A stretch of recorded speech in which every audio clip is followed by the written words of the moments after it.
Hello to everyone that's joined thus far. We're going to wait probably about 2 to 3 minutes, just let the room fill up a little bit before we get started. Thank you.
Hi, everyone. I see our numbers increasing.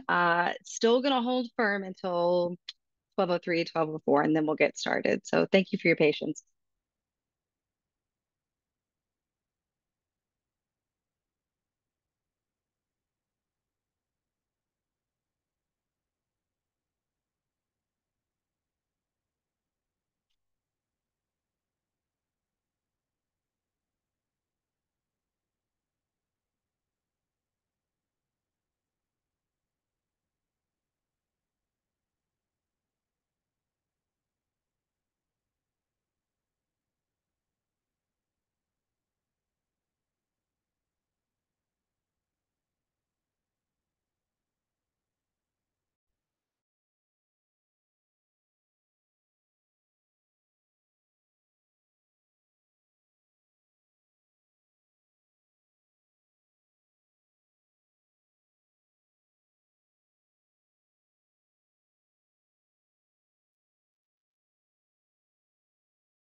All right, I'm going to get us started. Thank you for your patience, those who are waiting for a few minutes. Um, welcome to Logged Out, Left Out. Thank you for taking the time to attend what I expect will prove to be an engaging and informative webinar.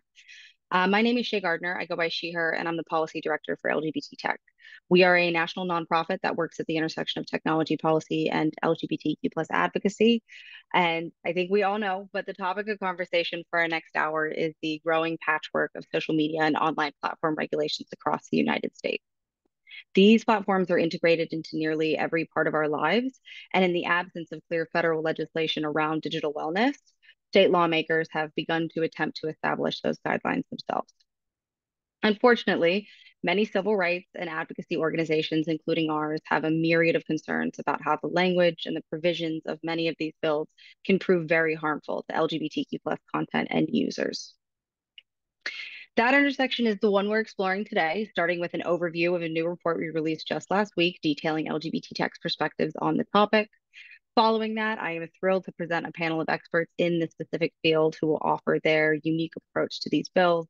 And our goal for this hour really is to offer you a range of viewpoints on where harms can lie for the community and how to take steps to address them proactively. One last bit of housekeeping. As time permits, myself and the panelists will be taking audience questions at the end. You are invited to submit them via the Q&A button at the bottom of your Zoom screen, and I'll ask that you include your name and your organization with your questions. So thank you for that, and onwards. The first and most important part of table setting this report and this conversation is to address why they're important.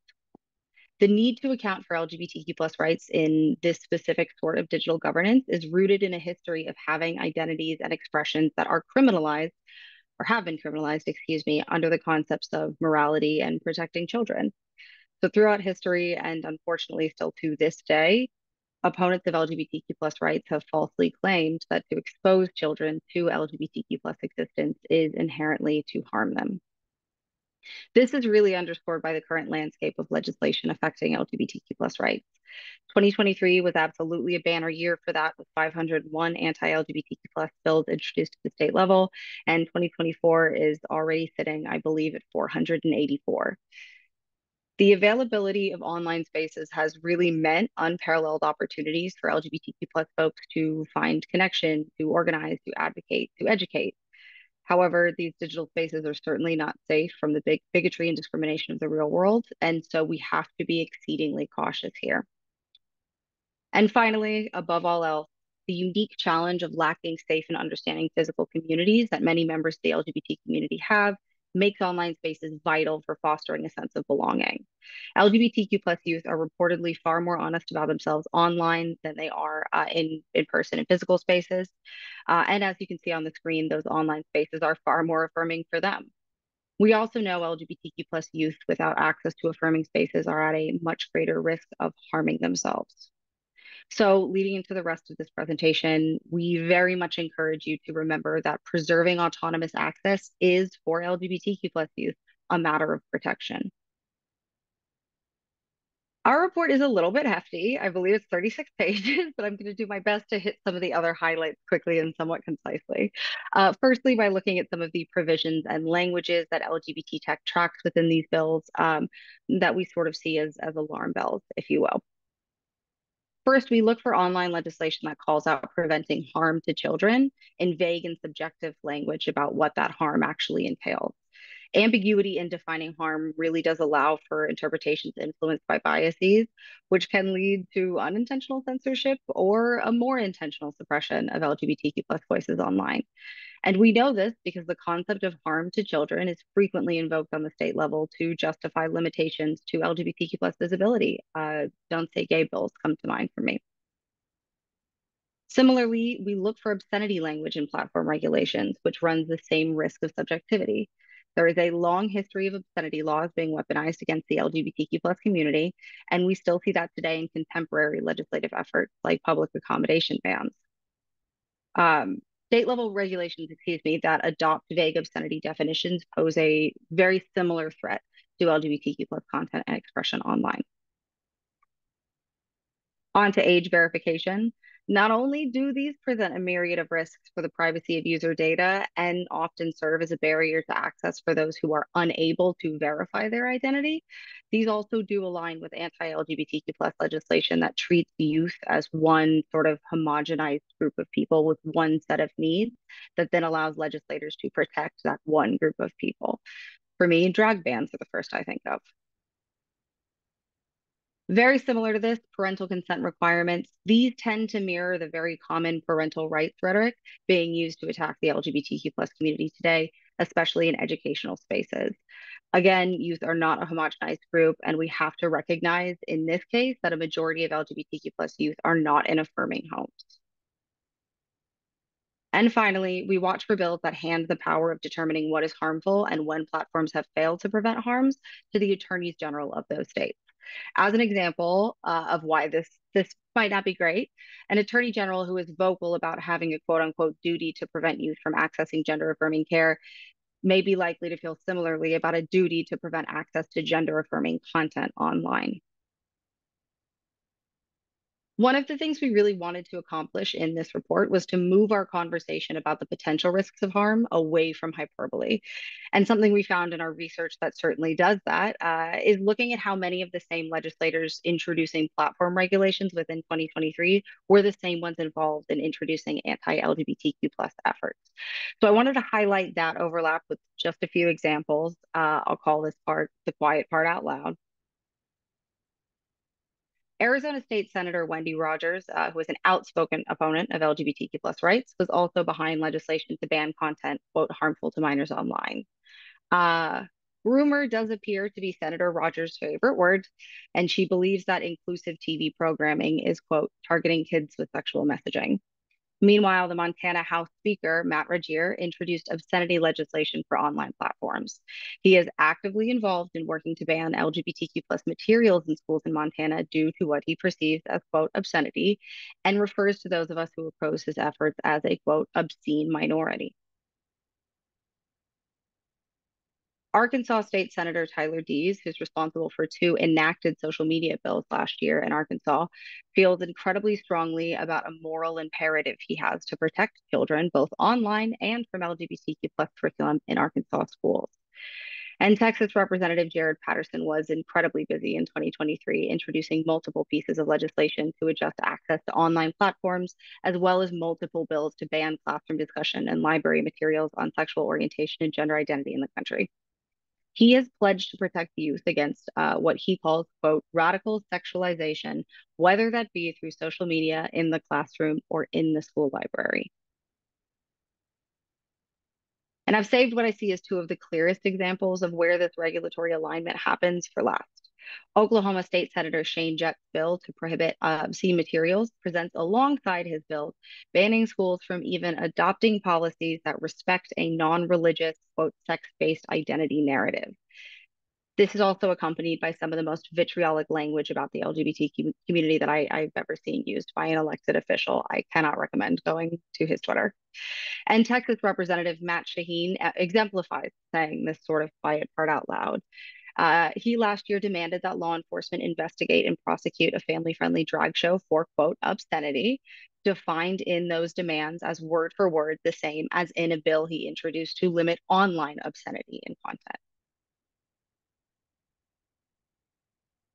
And finally, several minutes ago, I identified Attorney General enforcement action as a provision that sort of sets off alarm bells for us.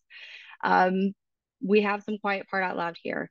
In June of last year, 7 attorney generals sent a letter to Target alleging that their Pride collection apparel violated obscenity laws and standards.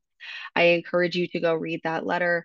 You could replace Target in that letter with the name of any given social media platform, and it becomes very easy to see why an organization like ours might balk at these bills. So I will end this short but hefty presentation with a recap of the few similarities we want to draw attention to between online platform regulations and anti-LGBTQ plus legislation.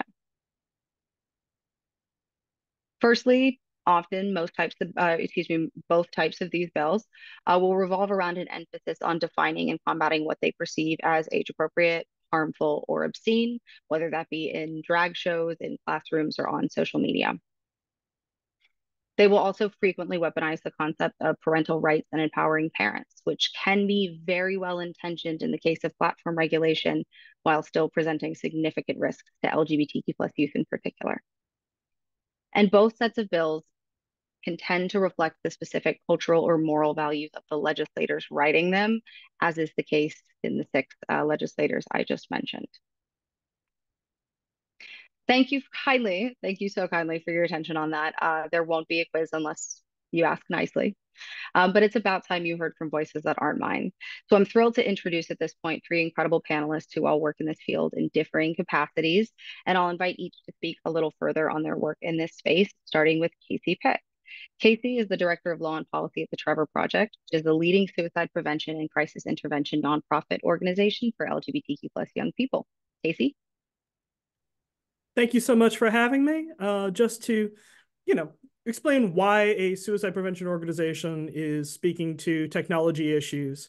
I'm sure it's pretty apparent connection to a lot of folks, but at the Trevor Project, we find ourselves sitting at an interesting intersection. We are advocates for LGBTQ young people. We are also a mental health organization. So we are very cognizant of the goals and ambitions of these bills, many of which most generously interpreted, want to protect the mental health of young folks.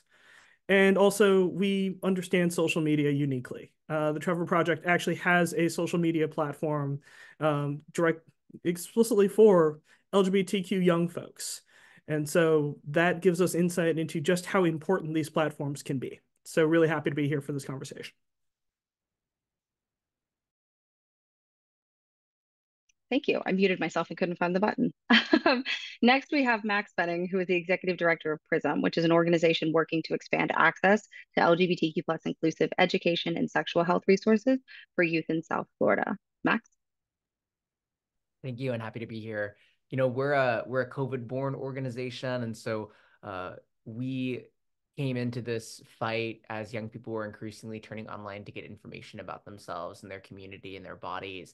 And so that's our bread and butter, is providing those resources where young people increasingly turn to for that information. We're also, you know, once again, a youth-led organization. And so we firmly believe in the power of youth voices and the power of youth leadership and making sure that they have the agency to advocate for themselves in an online space. Thank you. And last but furthest thing from least, we have Becca Branham, who's the Deputy Director of the Center for Democracy and Technology's Free Expression Project, which works to ensure that the technologies we all rely on are kept free from government censorship and content gatekeepers. Becca? Thanks so much for having me. CDT really works to fight to advance civil rights and liberties online, recognizing that the internet is a uniquely invaluable tool for both publishing but also receiving information. And that can be even more important for communities who might be able to find spaces online that are more affirming or accessible than they might be able to find offline.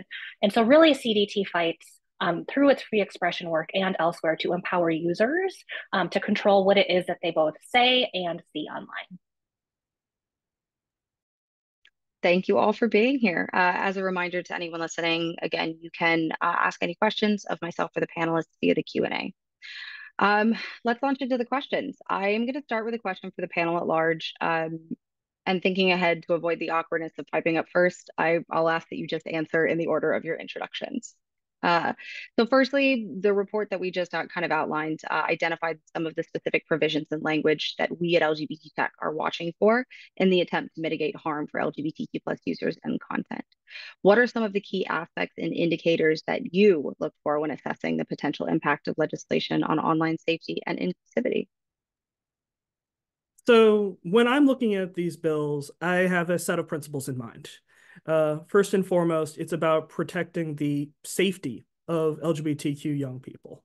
So I look for things that have the potential to out young folks when their family may not be accepting, something that would actively prevent them gaining access to resources like, but not just, the Trevor Project.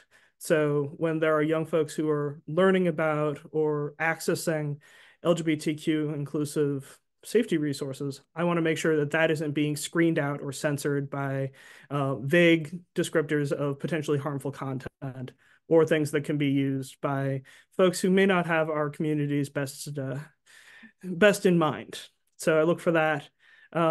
Finally, really just keeping a close eye on and trying to elevate into these conversations about bills that have a parental consent requirement or age verification. I've had a lot of conversations with lawmakers who really do just want to make sure that parents have the ability to take care of their kids. Like, these are often well-intentioned bills, but elevating the unique needs of LGBTQ young folks in that context sometimes makes them think again. Similarly, particularly with regards to like age verification contexts, those have serious implications not just for LGBTQ young folks who might be less inclined to access these resources if they have to identify themselves in some way, if they don't have access to the anonymity, but also to other communities who we intersect with, folks who are undocumented, folks who don't have access to identity documents, or who, for various reasons, don't feel comfortable sharing that information with a third party. So those are some of the things that I keep a sharp eye out for. Similarly, a big focus of us is again making sure that young people are able to advocate for themselves. So those age verification pieces, those blanket bans for folks under a specific age are definitely a concern for us. It's important that given that that social media is the 21st century's town square, it's important that young people are able to access information about the world around them and able to contribute to those conversations about the world around them. So that's one piece that's very, very concerning for us. Another, again, is that age verification piece. We know that while it is important, of course, for parents to be able to parent their kids, we also have to square that with the reality that there are many young people who have parents who might not be supportive of them accessing certain resources, and that creates a very, very serious barrier to young people who are already at risk. And then the other piece is relating to certain forms of content. One word that often comes up in the anti-LGBT sphere is the word grooming, and that has sort of been outsized, and the definition of that word has sort of been outsized. And so we're very, very wary when we see terms like that have often been used to demonize and to censor the LGBT community, that we're very, very wary about the implementation of bills like that. And there are two things in particular that I look for when sort of assessing a piece of legislation that would address sort of user safety online. The first is just the reality of how companies will actually have to implement the law when it's a platform-based regulation. Often we find that there's a disconnect between what legislators might imagine the technology to be and what it actually looks like in practice. So with age verification, they might be imagining a technology that can identify everyone and it'll be seamless, and you're off to the races with sort of segmenting different populations. In reality, it could be a really privacy invasive technology that's prone to error. The same thing goes with content moderation. And a legislator might imagine that it's easy to parse out different pieces of content when in fact there might be a ton of overlap and a lot of judgment that goes into assessing content, not to mention just an enormous amount of content that needs to be sort of sorted when it comes to content specific legislation. And secondly, the thing that we look to is whether or not it's constitutional. It doesn't always occur to people that online content or platform regulation has real First Amendment implications, because what it does is it attempts to regulate how it is that people access speech and provide speech online. And candidly, in this space, we have seen several pieces of legislation at the state level that raise real constitutional concerns, and courts have intervened with those constitutional concerns in mind. So I think really looking at the reality of how these laws need to be implemented, but also the legal reality of how they'll be assessed are two things that we at CDT look for. Thank you all. There are 100 different ways I feel to tackle and discuss about this issue. And even listening to that, it makes me thrilled to hear that we have 4 different ones, but all are attempting to come to the same space of protecting vulnerable youth and users online. I have a set of individual questions for each of you, although all of the panelists are welcome to chime in after the fact. And it happens that every single one of you hit at least in part about what I was going to ask. So it's going to be a bit of drilling in on what you've just said. I'm going to start with Casey. We know in large part to the fantastic research that the Trevor Project does perform around LGBTQ plus youth mental health. The statistic I had on the screen earlier about how 68% of LGBTQ plus youth find online spaces to be affirming versus 38% at home. That is a Trevor Project statistic. So shout out to you for that. But we know that these sort of online spaces and access to affirming spaces hold a particular importance for LGBTQ plus mental health. So I was hoping to ask you to drill down a little bit into how state restrictions, how you are seeing those as they're becoming a larger part of the conversation, as they're becoming more common. How are you at the Trevor Project seeing those regulations impact the mental health and well-being of youth who rely on the platforms? Certainly. One thing I really appreciated about the report was how it drew in the connection between these anti-access to social media bills and anti-LGBTQ, particularly anti-trans legislation that we're seeing.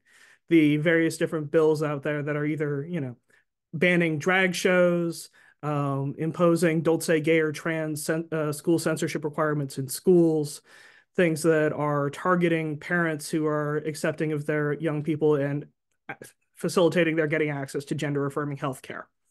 Because when I view these things from a mental health perspective, one of the most important things for LGBTQ youth mental health is access to safe and affirming spaces.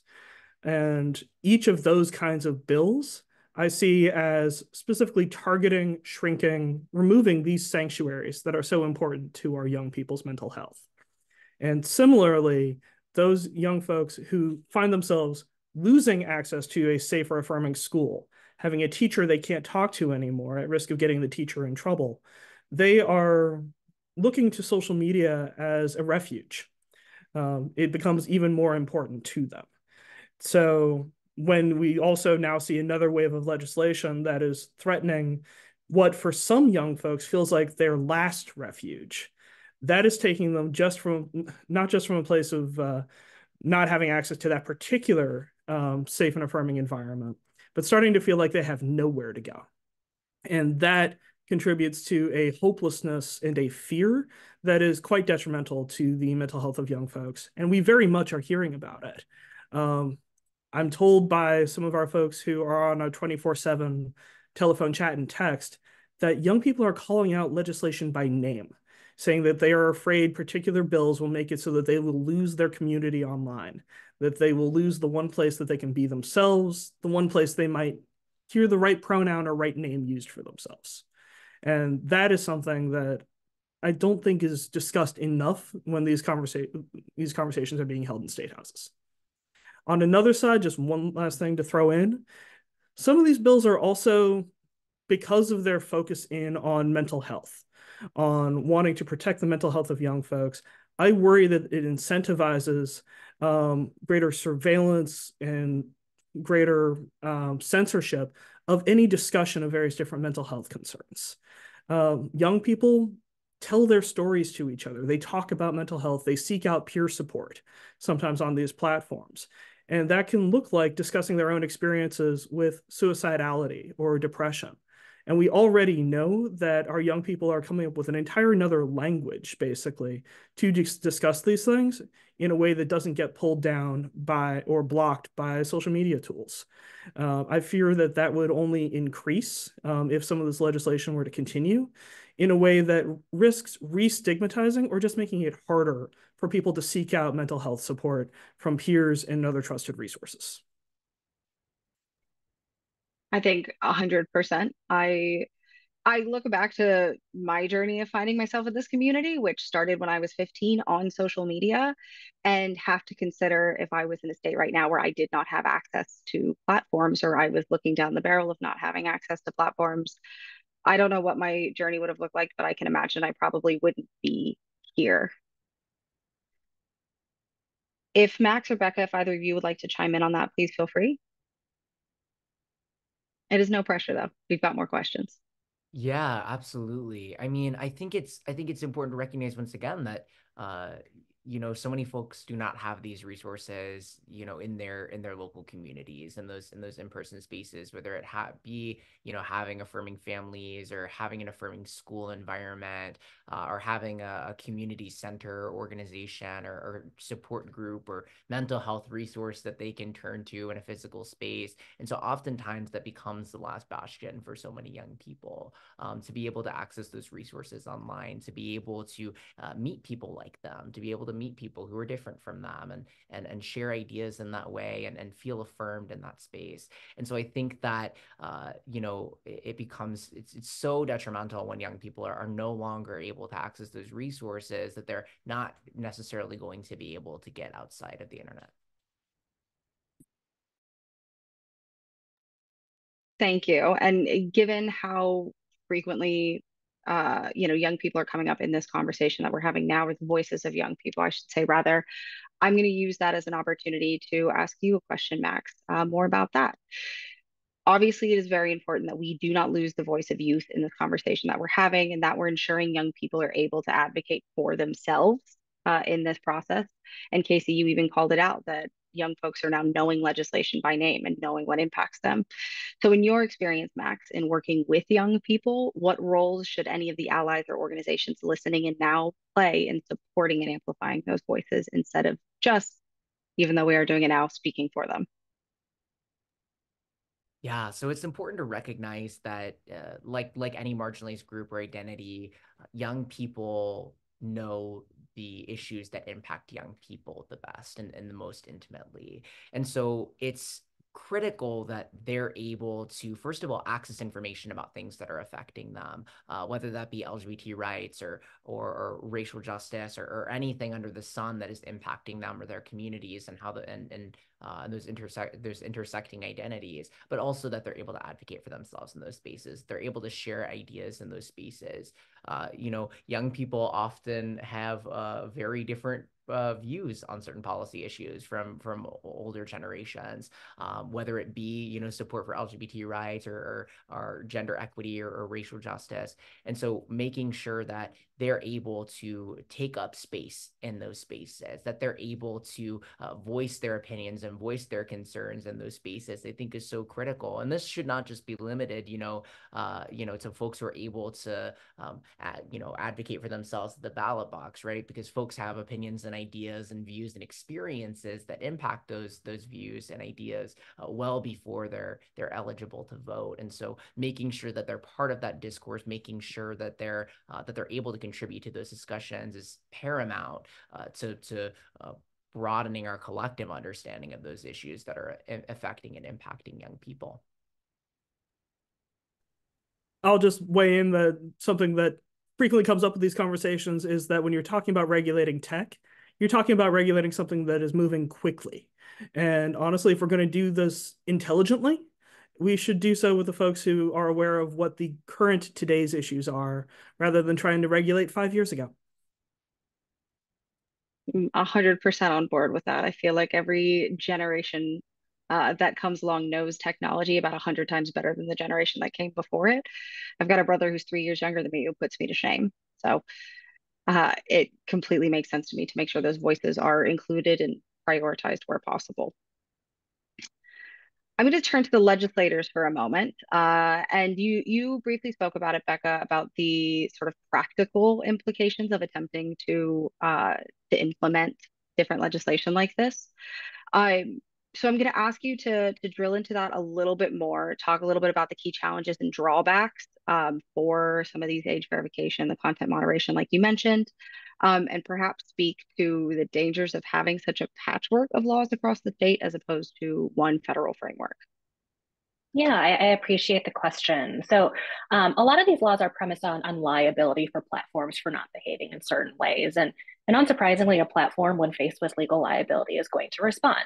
But often they're forced to do so through either imperfect technologies, like age verification technologies that don't always get it right or don't work for all people, or other blunt instruments that, on one hand, will help them meet their legal obligations, but may also degrade the experience of users online or force users to choose between their privacy and access to educational, needed, or otherwise constitutionally protected and supportive information. So taking age verification first, and then I'll circle back to content-specific restrictions. Age verification, perhaps to state the obvious, doesn't just apply to kids, right? Platforms, when faced with legal liability, are going to assume everyone's a kid until proven otherwise. And so it has real implications for both adults and children alike, and often requires platforms to turn to age verification technologies that can be very privacy invasive and often pretty glitchy too. They don't always get it right to meet their obligations. And so it really forces a choice on users to choose between their anonymity and privacy and access to information online, including lots of information that could be constitutionally protected.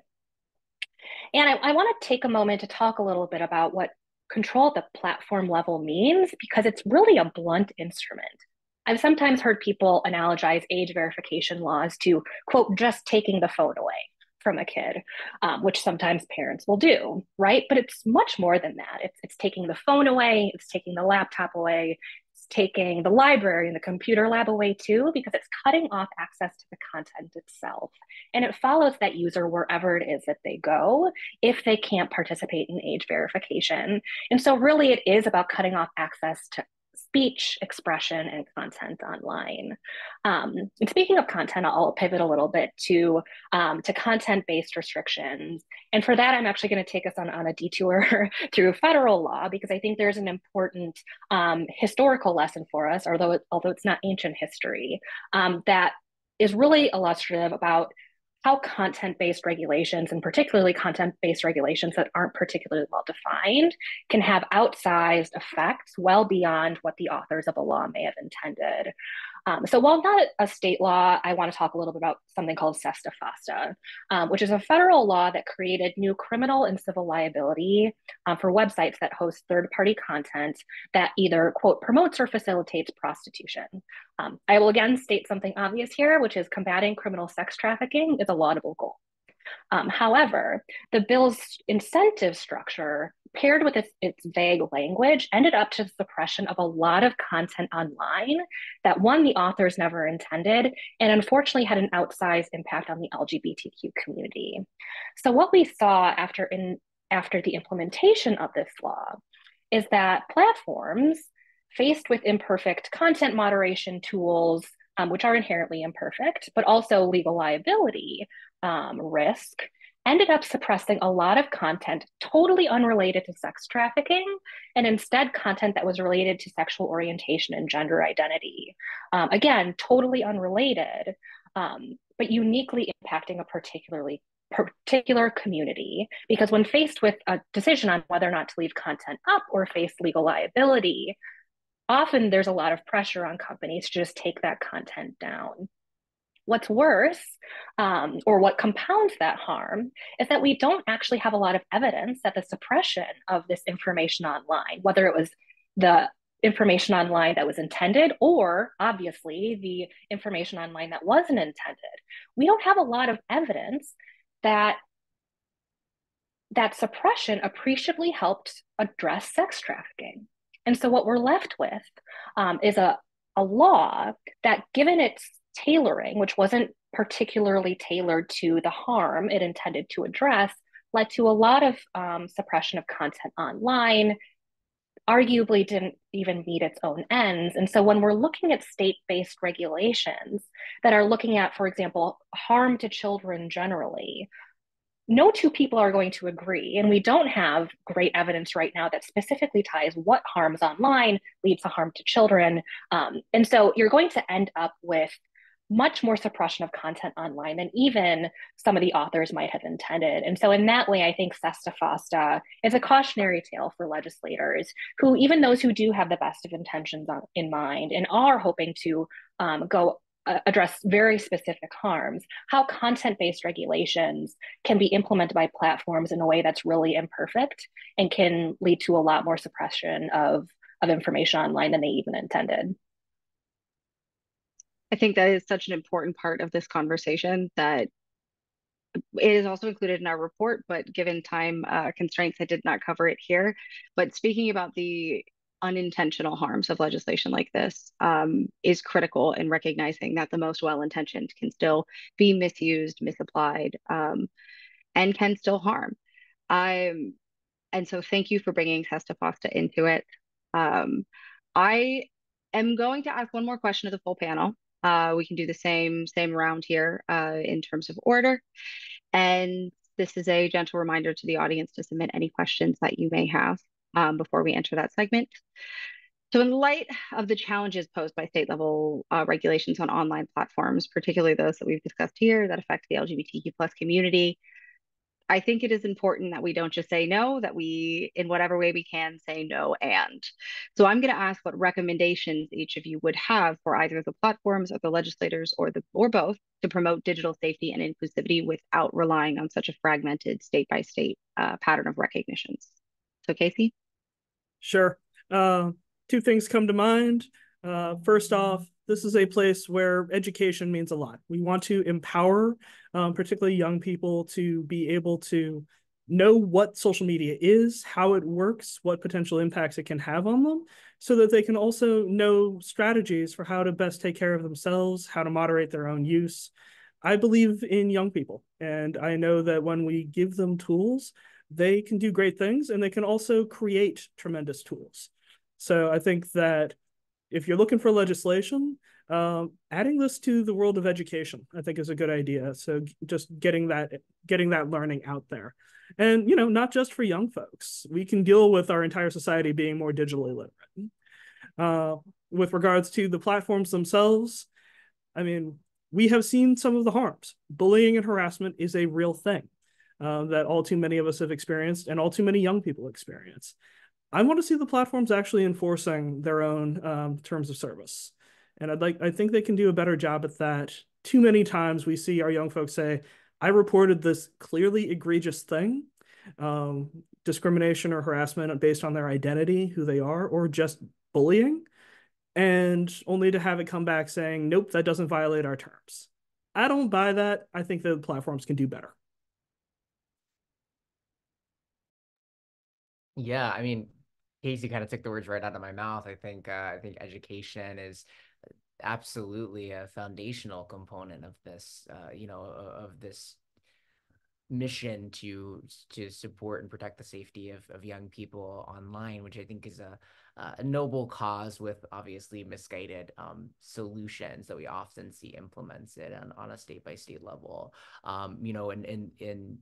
In my home state of Florida, Bill HB 379 was passed to create to require education on social media literacy. Now, there are obviously some components of that bill that are a little more egregious, but I think that as a baseline, making sure that young people have the education to be able to protect themselves in those spaces, to be able to identify, actual grooming, which we know does happen, unfortunately, on the internet, that they're able to identify propaganda and misinformation and disinformation on the internet, that they're able to maintain their mental health in those spaces. We know that social media is often a highlight reel of people's lives and leads to comparisons between young people, and that can impact mental health. So that all of those very real harms of social media can be addressed, and that young people know how to engage in those spaces more safely. I think you took the words probably right out of my mouth.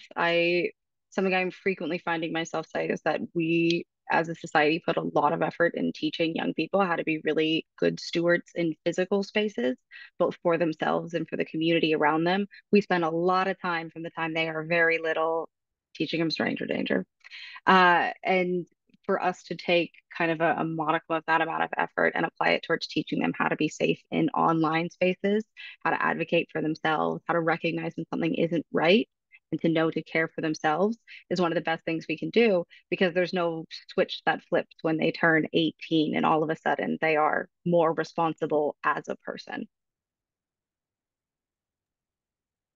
Great. And I'm just going to echo what everyone has said previously. So it'll hopefully lift up their comments as well, which is, if we want to know how to handle, or how kids can be kept safe online, or how young people can be kept safe online, is to talk to young people, right? Because I think they're already taking steps to look after themselves. And CDT's done some work in this area.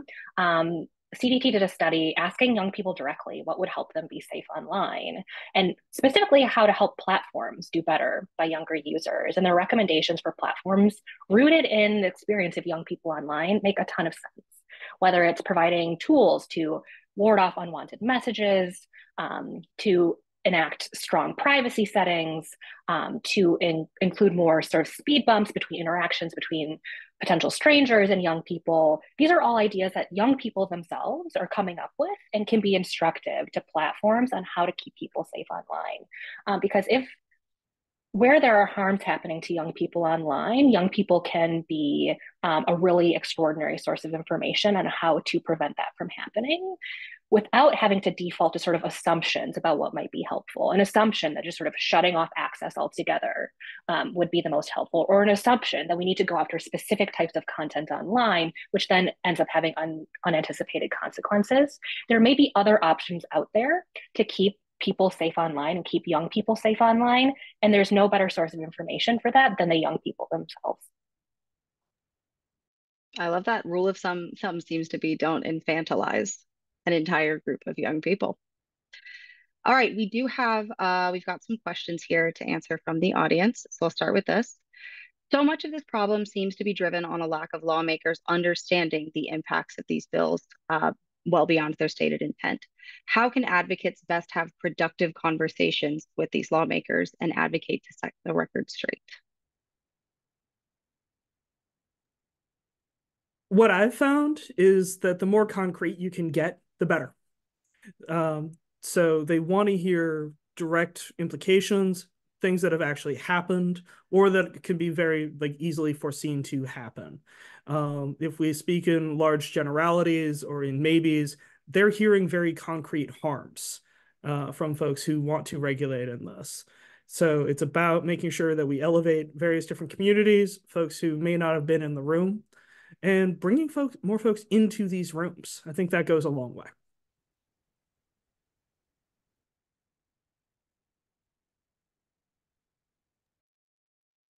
I can take it as well. I think that I think it's again, it's important to speak to the actual experiences of young people, that either that either haven't been able to access social media for whatever reason, or have been able to access it and have had their circumstances and lives massively improved by that access and by being able to access those resources. So we can point to the very, very tangible benefits of that access to social media, and sort of temper the reality that we also know, which is those potential harms that it can present as well. And I would, oh, after you. Yeah, oh, thank you. So just one last thing to add here. I think digital literacy also includes sort of an understanding of what it means to sort of operate these platforms and what it means, sort of drawing that line between the text of a piece of legislation as written and what it actually means for implementation.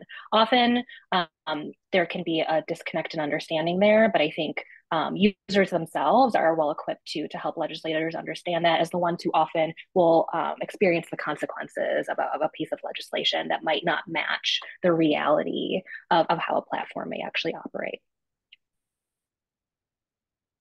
I was going to build on that and say, I think it is paying attention to who your audience is and telling sort of the appropriate story.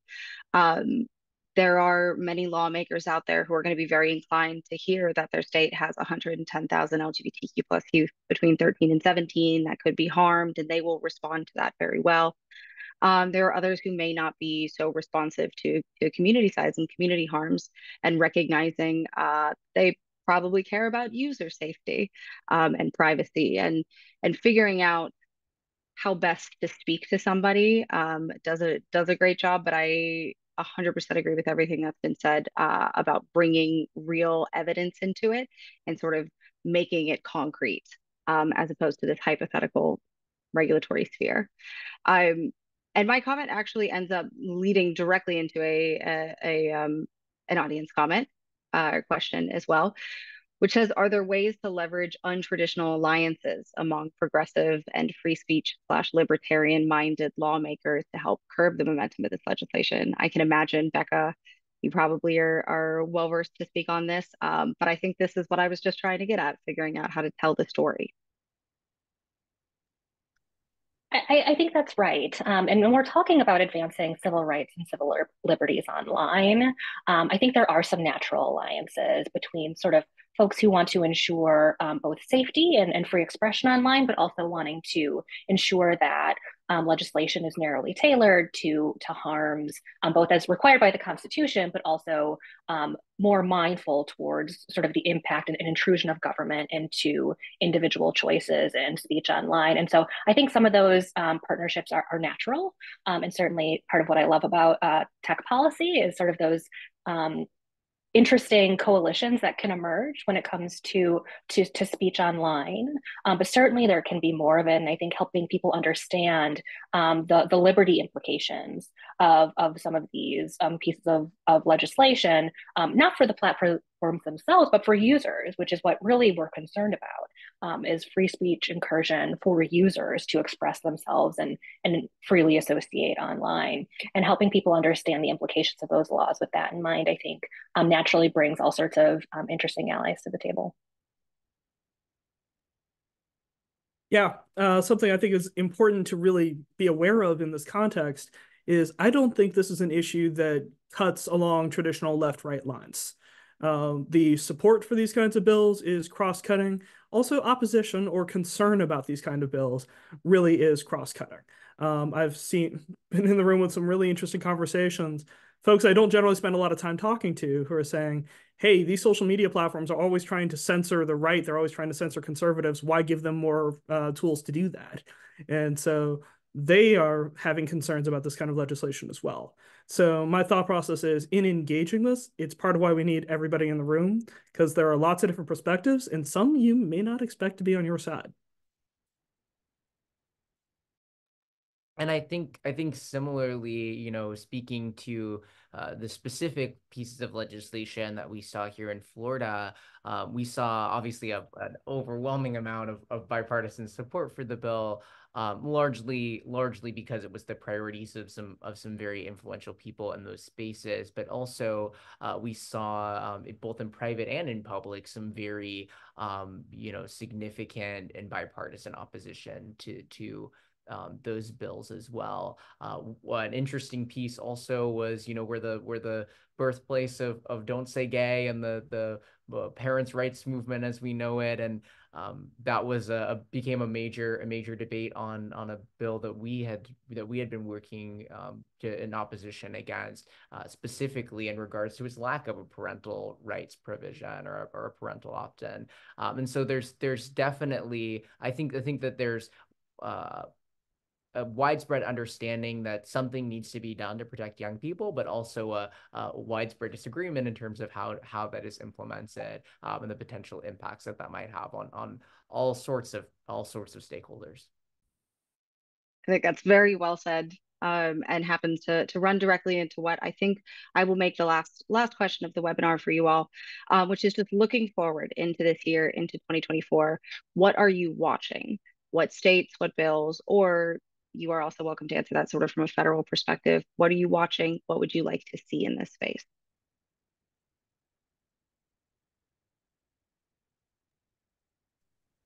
I can start. I guess I'll start at the federal level. I think one thing that we haven't talked a ton about, but we touched on briefly, is privacy and sort of the way that privacy intersects with a lot of these laws. There was just a piece of legislation, a discussion draft of a comprehensive privacy bill that was introduced. So we're watching that closely to see if there might be, after several attempts to get a comprehensive privacy law in place at the federal level, that's something we'll be watching. And I think we'll be watching too the courts. There are a lot of what's happening at the state level rather, after getting passed, is ending up in courts, being challenged, often under the First Amendment, but also for other reasons as well. And so we're watching that closely, and that litigation is happening all over the place, whether it's California or elsewhere as well. So we're watching those state bills, but also the state litigation closely. I'm keeping a sharp eye on how folks are reacting to developments, whether that be in the states where we have seen some of these state bills wind up in court, be enjoined. We're already seeing kind of an evolution of the next wave of bills are reacting to what those rulings found. Some of them are moving in the direction of narrowing how they apply, but actually I've seen some states where the definition of a social media platform or an internet platform that would be regulated is actually expanding to include things even to nonprofits, even to entities that would be like Trevor or Trevor Space. So I'm keeping a sharp eye on what those reactions are looking like and how these bills are already evolving. I'm also keeping an eye on how the platforms are evolving or changing in response to the potential of this kind of regulation. What does that look like? Are we at risk of losing resources, access, communication, as platforms are scared into making changes they may not have otherwise? Yeah, and similarly, I'm very much keeping an eye on the courts. You know, we just had a social media restriction passed in our state, and that's likely to face a court challenge, and frankly likely to have a successful court challenge. So that's definitely something that we have our eyes on.